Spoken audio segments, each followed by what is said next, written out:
everyone, my name is Putri Adekantari. I'm the student of English Education Department. In this video, I will be doing a consecutive interpreting practice from Indonesian to English. We will listen to the speaker and I will deliver the interpretation in English. The search video which I will use is news reporting video discussing about smoke. Let's begin.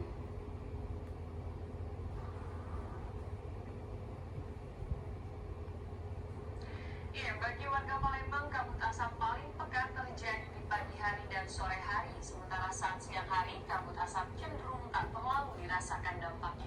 Andri Suryawenata di Palembang akan memberi laporan pandangan mata terkait kondisi kabut asap saat ini. Silakan Andri.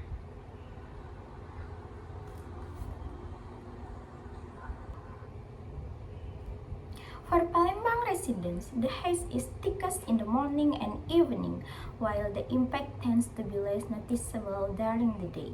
Andri Suryawenata in Palembang will provide an eyewitness report on the current haze conditions. Please contact Andri. Ya, Taufik dan juga Sheila, sementara kita akan sampaikan langsung dari Palembang, Sumatera Selatan terkait dengan menebalnya kabut asap akibat kebakaran lahan gambut di Provinsi Sumatera Selatan. Ini memang siang hari tidak terlalu terasa untuk kabut asap sendiri, karena untuk pengakuan dari warga sekitar untuk dampak ataupun efek dari penebalan kabut asap ini lebih terasa ketika sudah menjelang sore hingga pagi hari, tepatnya dimulai pada pukul 8 malam sampai dengan 10 pagi. For the time being, we can share directly from Palembang, South Sumatra. Regarding the thickening haze caused by peatland burning in South Sumatra province, it is not as noticeable during the day.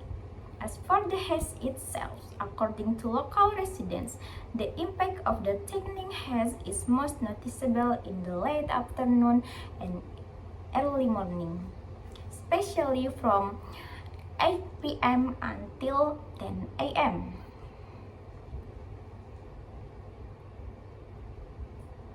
Kabut asap ini lebih terasa menghalangi pandangan ataupun jarak pandang dari warga sekitar. Dan di siang hari ini, seperti biasa, warga Kota Palembang, Sumatera Selatan ini beraktivitas normal seperti biasanya, tidak ada sedikit pun yang berbeda.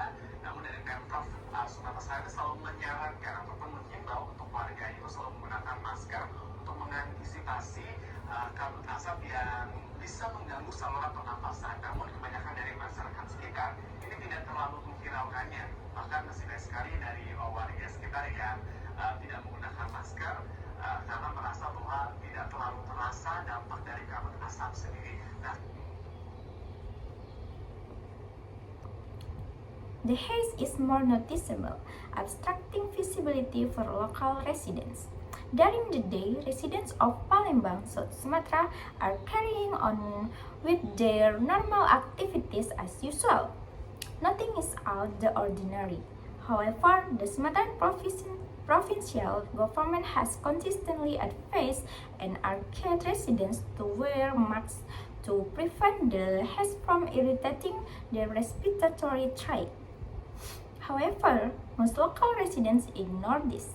Many still don't wear masks, believing the haze effect are negligible. sementara untuk jarak pandang sendiri memang pada siang hari ini tidak terasa, karena lebih terasa pada sore hari.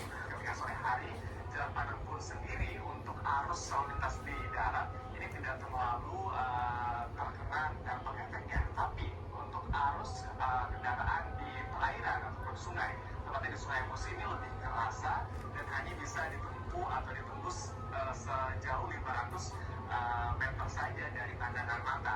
Hal yang sama pun terasa pada arus lalu lintas di udara ataupun penerbangan, dan ini lebih terasa akibatnya. Dan untuk sejauh ini kita dapatkan informasi dari BMKG ada sekitar lebih dari 300 titik api yang masih berupaya dipadamkan oleh Pemprov setempat. 3 di antaranya. As for visibility, it is not noticeable during the day, as it's more pronounced in the afternoon. In the evening, visibility for land traffic isn't significantly affected. But for vehicles on the water or river, the Musi River is more pronounced.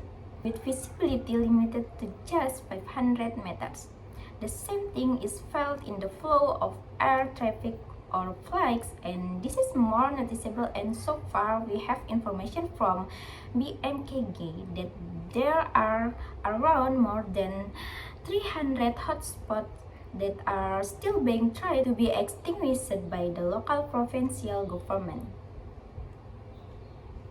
Paling terkena dampak titik api ini adalah Ogan, Komering Ilir, kemudian Musi, Banyuasin, dan juga Banyuasin dengan total 300 titik api.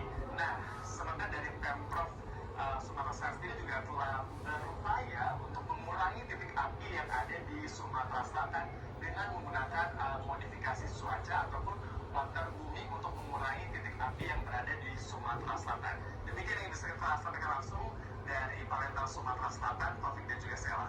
Three of the most affected hotspots are the Ilir Komering Organ, then Musi Banyuasin, and also Banyuasin with a total of 300 hotspots. Meanwhile, the Sumatra provincial government itself has also tried to reduce the hotspot in South Sumatra by using weather modification or water booming to reduce the hotspots in South Sumatra. That's what we can convey directly from Palembang, South Sumatra. Taufik and Sela. Andri Suryawenata dari Palembang, Sumatera Selatan. Ya, Sheila, seperti kita bisa lihat tadi, cuaca cukup cerah di sana. Betul. Tapi itu terjadi hanya jika di siang hari, karena di sore hari ini jarak pandang mulai menurun, bahkan Sungai Musi pun tidak terlihat seperti itu ya. Dan ini mengganggu tidak hanya yang di darat, tapi juga di udara. Betul sekali, jarak pandang jadi lebih dekat, apalagi di perairan ya Taufik. Iya. Dan Andri Suryawenata from Palembang, South Sumatra. Yes, please. As we can see earlier, the weather is quite clear there. But that only happens during the day because in the afternoon, visibility starts to decrease. Even the Musi River is not visible like that. And this is disturbing not only those on land but also in the air, like that's right. Visibility has become closer, especially in the weather. Thank you very much. This marks the end of my consecutive interpretation. I hope you found it clear and easy to follow. Thank you very much. Bye bye.